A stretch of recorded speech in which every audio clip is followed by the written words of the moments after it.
하나님께서 우리에게 복 주시기 위해서 제정하신 이 안식일에 우리 여기 계신 모든 성도 여러분과 저에게 하나님의 놀라우신 축복이 그리고 하나님의 품성이 우리 안에서 더 성장하게 되길 간절히 소망합니다. 오늘 말씀의 제목은 권위 있는 말씀입니다. 하나님의 말씀 마태복음 7장 29절에 있는 말씀입니다. 마태복음 7장 28절 29절을 제가 읽겠습니다. 산상보훈의 말씀의 마지막 말씀입니다. 마태복음 7장 28절 29절에 있는 말씀입니다. 예수께서 이 말씀을 마치심에 무리들이 그 가르치심에 놀래니 이는 그 가르치는 것이 권세 있는 자와 같고 저희 서기관들과 같지 아니함일러라. 아멘. 산상보훈은 놀라운 책입니다. 그리고 놀라운 말씀입니다. 역사상 가장 위대한 설교가 있다면 분명 산상보훈에 예수님께서 그 갈릴리 어느 이름 없는 산에서 또는 들판에서 많은 사람들에게 말씀하신 이 설교가 이 세상에서 있었던 가장 위대한 설교 중에 하나일 것입니다. 예수님은 언제나 놀라운 이야기를 하셨습니다. 그리고 아시는 바와 같이 언제나 유명하셨어요. 예수님께서 가시는 곳마다 항상 사람들이 붐볐습니다. 그리고 예수님께서 이 산상보훈을 말씀하실 때도 붐볐죠. 그래서 이 엘렌 G 화이트 선지자의 책 이 산상보훈의 말씀에는 이 누가복음의 기록과 같이 예수님께서 저녁에 기도하시고 제자들을 12제자를 세우시고 안수하시고 이 바닷가 갈릴리에 여느 때와 같이 말씀을 전하러 가셨습니다. 그렇지만 너무나 사람이 많이 모였어요. 그래서 예수님이 말씀하셔도 이 저 가장자리 끝에 있는 모퉁이에 있는 사람들은 들리지 않을 것이기 때문에 예수님께서 산으로 올라가셨다. 기도하셨던 곳으로 다시 산으로 올라가셨습니다. 그리고 그곳에서 가운데 자리를 잡으시고 앉으셨어요. 그리고 예수님의 12제자들도 예수님 옆에 같이 앉았겠죠. 그리고 제자들은 예수님께서 무언가 말씀하시기 전에 이 군중들을 조용히 시킵니다. 조용히 시켜요. 예수님께서 말씀하셔야 하기 때문에.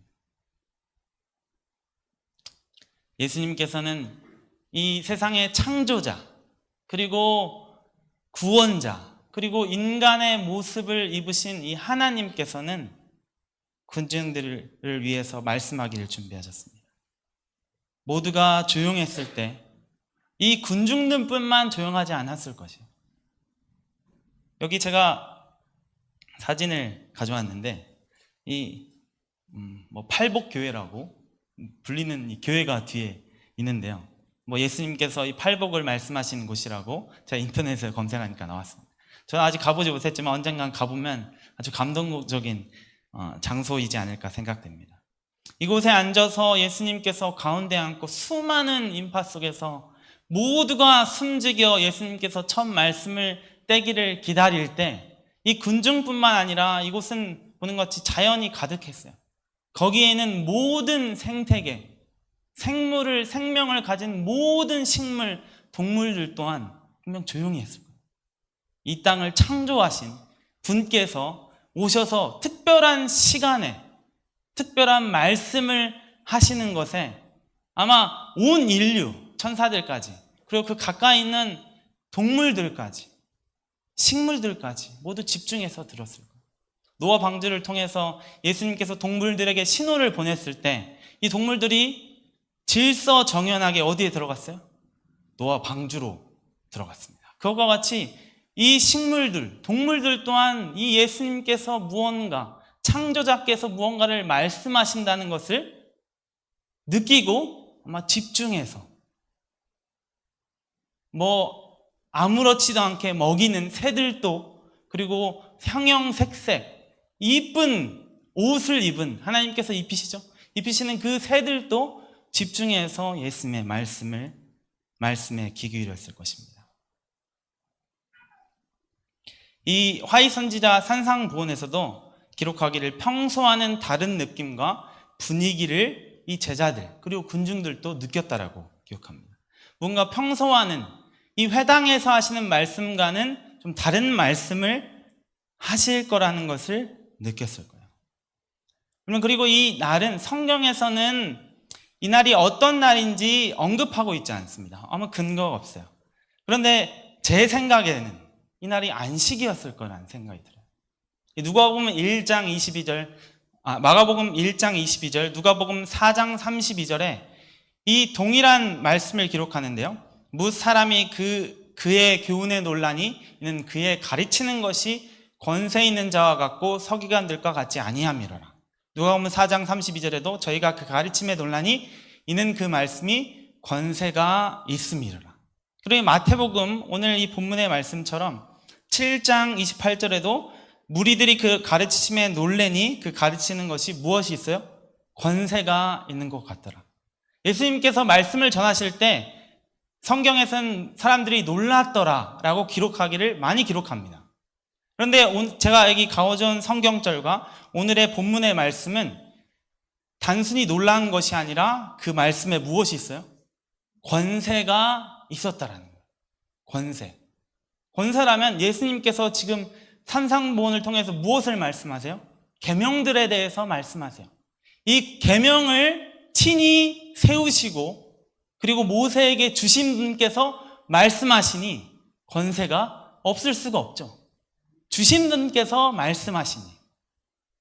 근데 여기 제가 이 안식이라는 근거를 갖는 이유가 이 누가복음 1장 22절과 마가복음 4장 32절에는 모두 다 안식일날 예수님께서 회당에서 말씀하시니 무리가 그 말씀을 듣고 놀라고 권세가 있음을 느꼈습니다. 안식일이에요. 둘 다. 그리고 오늘 이 산상보훈에서도 가르침에 놀래고 권세가 있음을 느꼈다라고 하기 때문에 이 안식일이지 않을까 생각합니다. 아주 특별한 날이죠. 안식일은 하나님께서 특별하게 제정하신 날입니다. 그분이 주인이시고 창조 때 세우신 일주일의 7째 날, 이 안식일은 바로 하나님께서 우리와 교제하기 위해서 세우신 날임은 분명합니다. 그래서 이 특별한 말씀을 하시는 이때에 이 사람과 우리와 교제하기 위해서 이 안식일 날 예수님께서 선포하시는 거예요.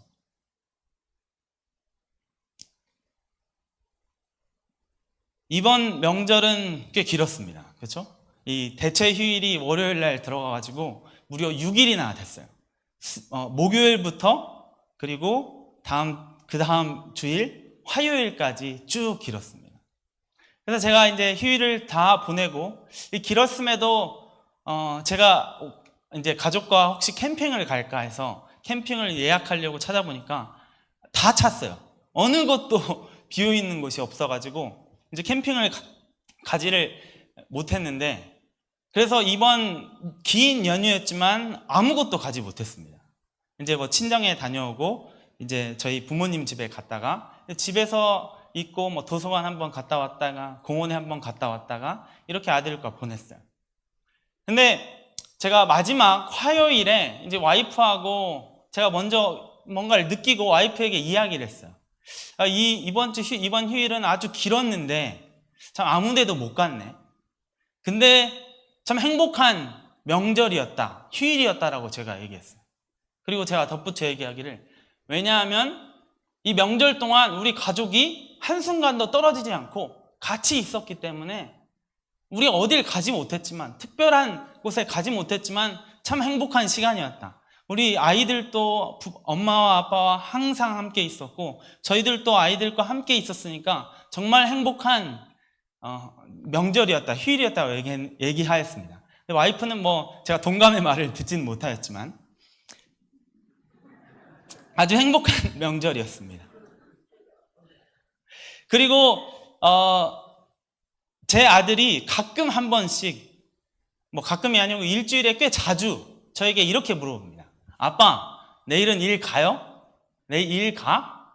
그래서 제가 왜 물어봐? 라고 하면 우리가 어떤 특별한 날을 계획하지도 않고 어디 특정한 장소에 가기로 계획하지도 않았는데 계속 물어봐요. 그래서 내가 안 간다 그러면 되게 좋아요. 별 이유가 없는데. 근데 제가 느끼기로는 하란이가 아빠하고 같이 있을 수 있으니까, 제가 이제 새벽에 일을 나가니까 하란이가 아침에 일어나면 제가 항상 없습니다. 근데 이제 제가 일 안 가는 날은 아침에 일어나도 제가 있으니까 좋아하는 것 같아요. 여러분, 이렇게 하나님의 마음이 이와 같습니다. 이 안식일 날 특별한 날을 제정하셨고, 어떤 특별한 것을 안 하더라도 이 일주일에 한 번은 하나님께서 우리 인류와 함께 시간을 보내고 싶은 것이에요. 특별한 거 하지 않아도 함께 공간에 있고 이야기하고 무언가를 같이 하는 것을 하나님께서 원하시기 때문입니다.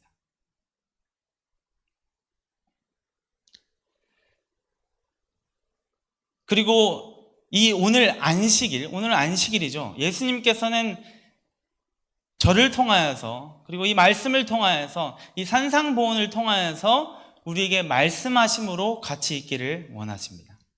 여러분, 마치 제가 설명했던 것처럼 모든 생명체가, 생명이 있는 어떤 그 사물들이 예수님의 말씀에 듣기 위해서 숨소리도 내지 않고 집중하는 것처럼 이 안식일이 그와 같게 되기를 간절히 소망합니다. 우리가 하나님의 말씀을 간절히 듣기 위해서, 간절히 소망하기 위해서 집중하는 것이, 그것이 우리의 오늘 이 안식일이 되기 바랍니다. 그리고 이 저의 설교가 아닌 오늘 이 특별히 떼어진 오늘 이 안식일, 매주 한 번에 찾아오는 것이죠. 특별히 선택된 이 24시간, 이 24시간이 말씀이신 예수 그리스도, 이 성경을 통하여서 또는 천연계를 통하여서 그리스도와 함께 보내는 저와 여러분이 되기를 간절히 소망합니다. 예수님의 설교는 앞서 하는 것처럼, 본문 말씀처럼 서기관들과 달랐습니다. 권위가 있었고 전에 얘기하는 어떤 교사들과 다른 이야기를 하셨어요. 여러분, 이 설교에는 여러 가지, 지금 제가 3가지만 얘기했는데 더 많은 종류의 설교가 있습니다. 뭐 강해 설교가 있고 주제 설교가 있고, 그리고 예언적 설교라는 것이 있습니다.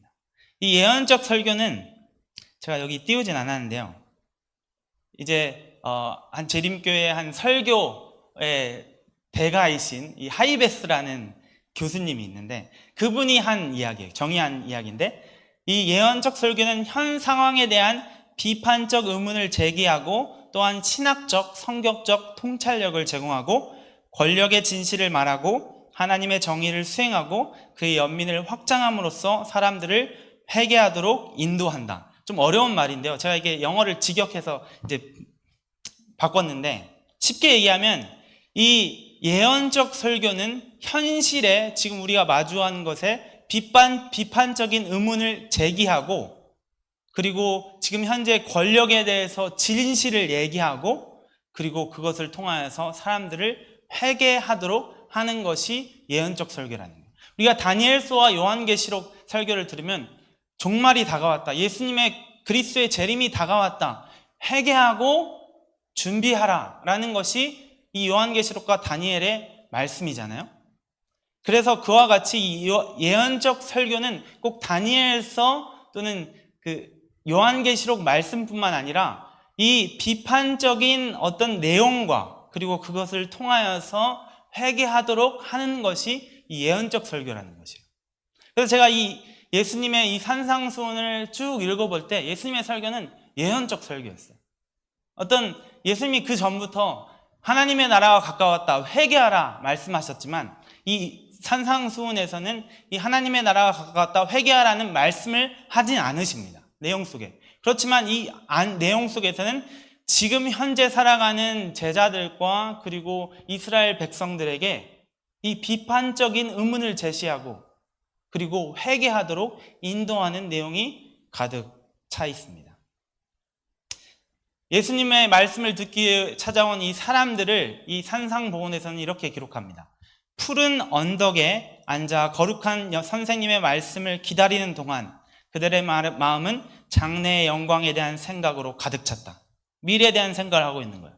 그 중에는 밉살스러운 로마인들을 지배하고 세계적인 대제국으로서의 부와 영광을 누릴 날이 오기를 학수고대하는 서기관들과 바리새인들도 있었다. 가난한 옥무들과 어부들은 비참한 그들의 오막살이와 변변치 못한 음식, 그리고 고역의 생애와 기근의 공포와 모든 것이 풍족한 저택과 안락한 생애로 바뀌어질 것이라는 보증의 말씀을 듣는 것이 소원이었다. 낮에는 의복이 되고 밤에는 이불이 되는 남루한 단벌 겉옷 대신에 그리스도께서 그들의 정복자들이 입고 있는 것과 같은 훌륭하고 비싼 옷을 주시기를 그들은 바랐다. 모든 사람의 마음은 멀지 않아 이스라엘이 주님의 택한 백성으로 망국 앞에서 존경을 받고 예루살렘이 세계적인 왕국의 머리로 높임을 받게 될 것이라는 희망으로 벅차올랐다. 이 모든 군중들이 숨죽이며 예수님께서 얘기하기를 기다리는 것은 무엇이었어요? 이 땅의 이스라엘 왕국의 부흥이었어요. 모든 다른, 특히 로마인들을 무찌르고 가장 강대국이 되는 것이 이들의 소망이었습니다. 그리고 제자들 또한, 여기 제자들에 관한 얘기입니다. 그러나 제자들 역시, 앞에 제자들 이야기가 나오기 때문에 제자들 역시 랍비의 가르침에 현혹되어 일반 사람들과 똑같이 세상 왕국을 기대하였다. 그들은 예수께서 하시는 일을 이해하지 못했다.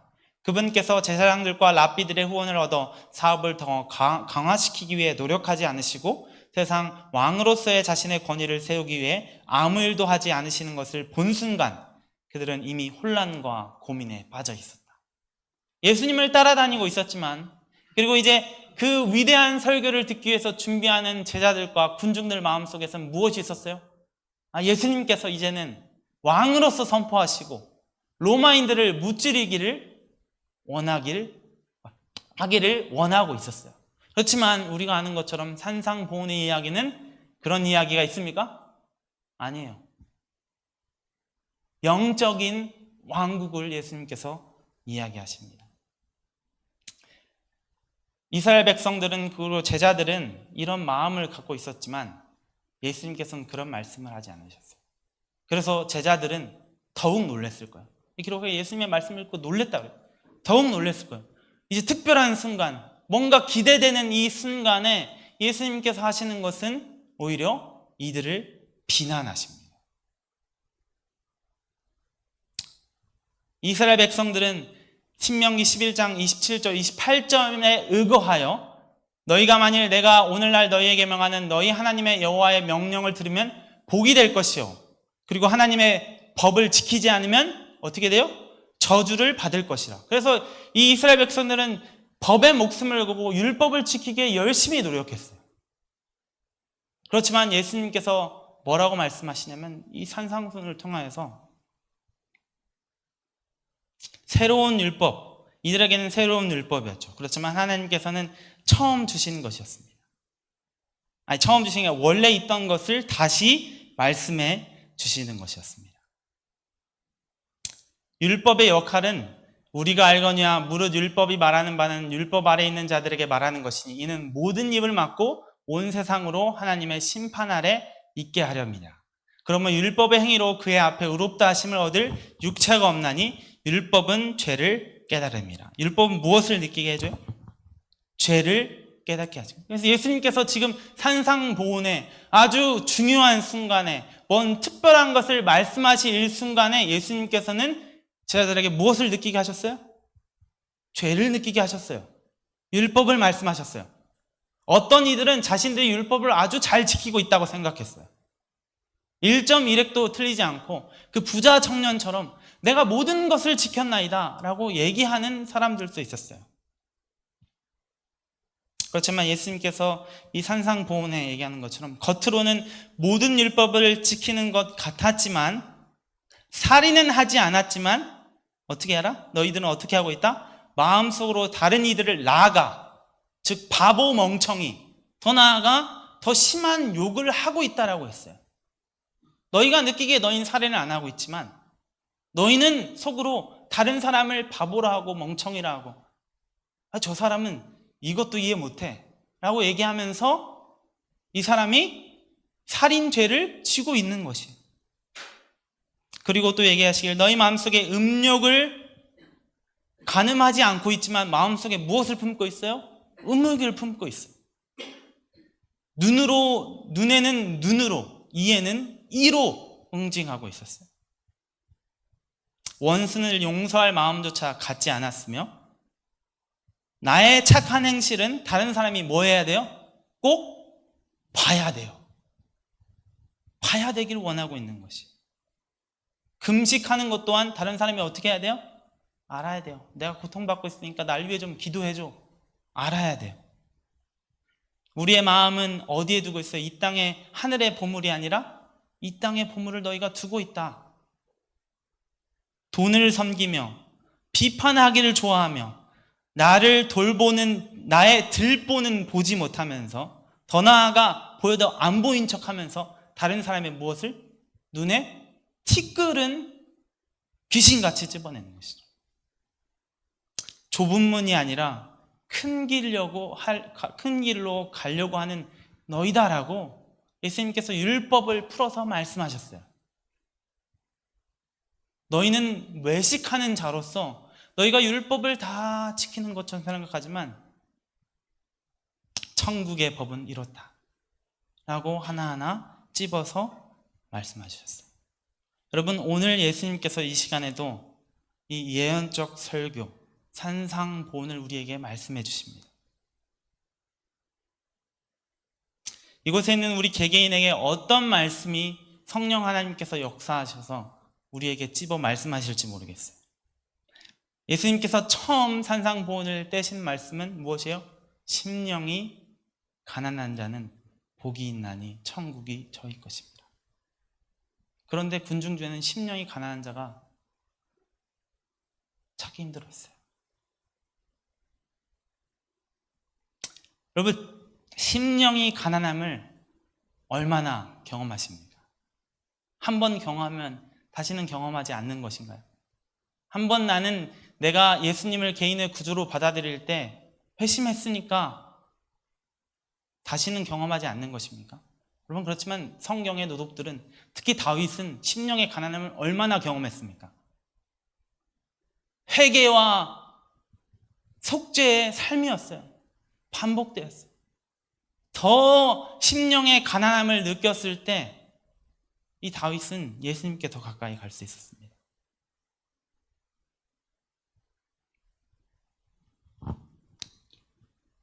여러분, 그렇기에 이 안식일은 우리에게 더더욱 소중합니다.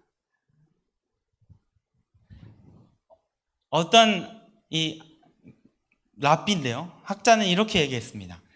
안식일은 다른 모든 요일을 더 풍족하게 만들고 다른 요일들은 안식일을 위하여 있다. 이 안식일을 강조하기 위해서 얘기하는데요, 이 안식일이 그렇다는 것이죠. 로마서 8장 26절에 이렇게 기록합니다. 이와 같이 성령도 우리 연약함을 도우시나니 우리가 마땅히 빌바를 알지 못하나 오직 성령이 말할 수 없는 탄식으로 우리를 위하여 친히 간구하시니라. 여러분, 예수님께서 권위 있는 말씀을 산상보훈에서 선포하셨어요. 그리고 그 선포하시고 예수님의 사역이 끝나지 않았습니다. 이 산상보훈에 이 심령이 가난한 자는 복이 있나니 천국이 저희 것이며, 엘렌 지 화이트 선지자께 쓰신 그 글귀에는 이 성령께서 간구하고 계시다고 했어요. 권위의 말씀이 선포되고 권위의 성령 하나님께서 어떻게 해요? 우리에게 말할 수 없는 탄식으로 우리가 심령한 마음을 갖도록 간구하십니다. 여러분, 우리가 이 심령의 가난함을 못 느낄 수 있어요. 오늘 예수님께서 말씀해 주신 이 산상보훈의 말씀을 읽고 잘 모를지도 모르겠어요. 나는 부자 청년처럼 그래도 잘 살고 있지라고 느낄지 모르겠어요. 심령이 가난함이 우리에게 안 올지 모르겠어요.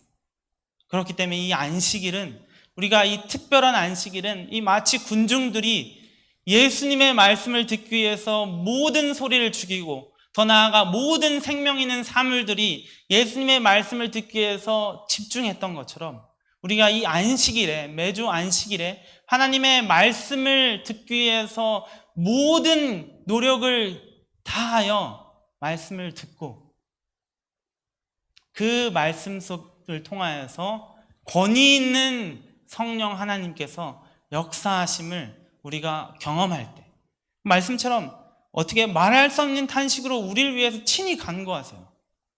너희가 말씀을 읽어도, 로마 성경 말씀은 너희의 죄를 알게 해서 너희가 심령이 가난한 마음을 갖게 해주는데, 너희가 그것을 느끼지 못할 때 누가? 성령 하나님께서 연약함을 도우사, 우리가 연약해서 느끼지 못해요. 마땅히 빌 바를 알지도 못해요. 내가 무엇을 잘못했는지 모르겠어요. 그때 성령 하나님께서 말할 수 없는 탄식으로 우리에게 간구하고 계십니다. 여러분, 이런 안식일이 되기를 간절히 소망합니다. 마태복음 7장 29절 28절부터 예수께서 이 말씀을 마치심에 무리들이 그 가르치심에 놀래니 이는 그 가르치는 것이 권세 있는 자와 같고 저희 서기관들과 같지 아니함이로라. 그러면 산상보훈이 우리가 읽을 때 예수님께서 언제나 우리에게 선포하고 계십니다. 단순히 예수님께서 어디 율법을 가져와서 말씀하시는 거 아니라 예수님께서 세우신 그분 자신께서 우리에게 산상보훈을 말씀해 주세요. 안식일에. 그리고 이 안식일에 성령 하나님께서 우리의 마음에 심령한 마음이 있기를 간구하고 계십니다. 여러분, 매주 안식일, 오늘 또 우리가 모든 신경을 오늘 이 산상보훈에 집중하게 되시길 바랍니다. 집중해서 하나님께서 주시는 이 한 말씀 한 말씀을 간절히, 소망이 간절한 마음으로 읽고 심령한 마음을 모두가 갖게 되기를 간절히 소망하며 말씀을 마치겠습니다.